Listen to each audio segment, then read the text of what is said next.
True North Reviews, True North Reviews, True North Reviews.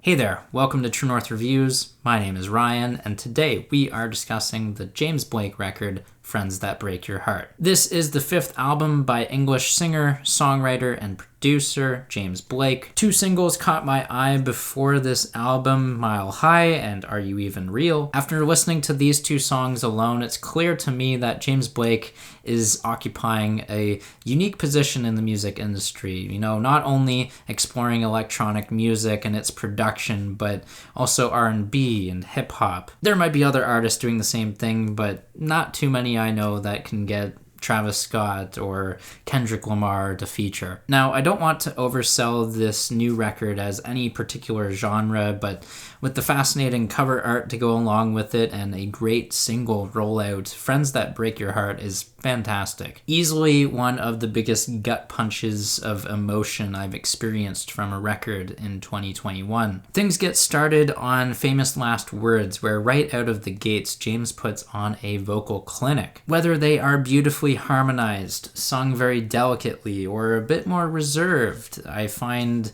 James and his harmonies are heavenly. Throw in a minimal beat and Blake highlights the beauty of simplicity. In fact, there aren't many ingredients in the recipe for many of this album's highlights, including Say What You Will. On this track, there is some gorgeous spacing, and my God, does it ever add such ambience for James to flaunt his vocal talent by holding just ridiculously long notes. Okay, so it's obvious that I like James as a singer, but if there isn't half-decent production there to support him, I would ask, what's the point? Much to my delight, though, James is helped out by many competent and actually very mainstream producers in the world of hip-hop. For example, Metro Boomin co-produces Foot Forward, which is definitely misleading for the style of that track. After all, Metro Boomin is known for bangers like Bad and Bougie, Mask Off, and Jumpman. Instead, Foot Forward is repetitive with its vocal hook and piano riff, yet is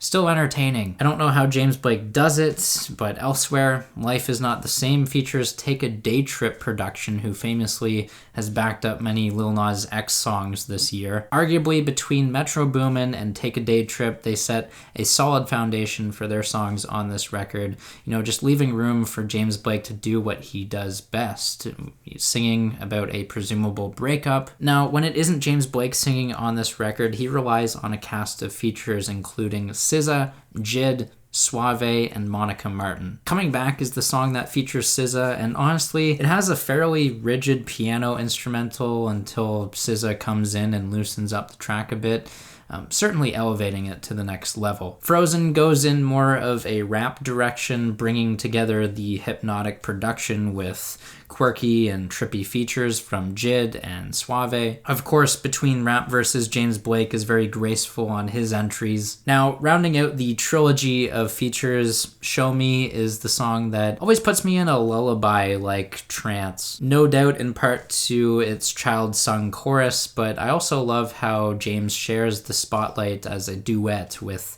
you know, the relatively unknown feature of Monica Martin. Without a doubt, she adds a great dynamic to this cut. Rounding out my thoughts on a few more songs, Funeral is an interesting one for its vocal production. It not only plays with vocal filters and combinations of vocal timbre, but also plays with the spacing and volume of those different vocal tracks. It's really neat, actually. Moving on, I am at a loss for words for the title track. It is so beautiful.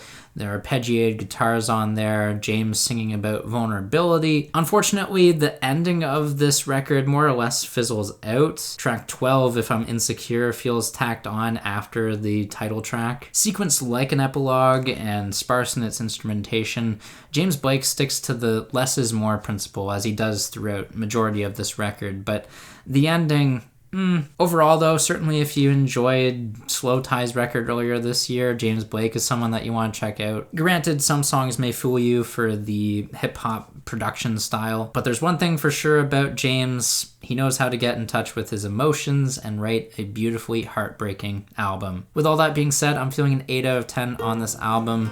There's the review. Make sure you guys sound off down below in the comments. Let me know what you guys think of this music, whether you agree or disagree. I'm here to engage with you guys. If you'd like to leave a like, subscribe if you're new in town. I'd appreciate that as always. Thanks for watching, and have a rockin' day.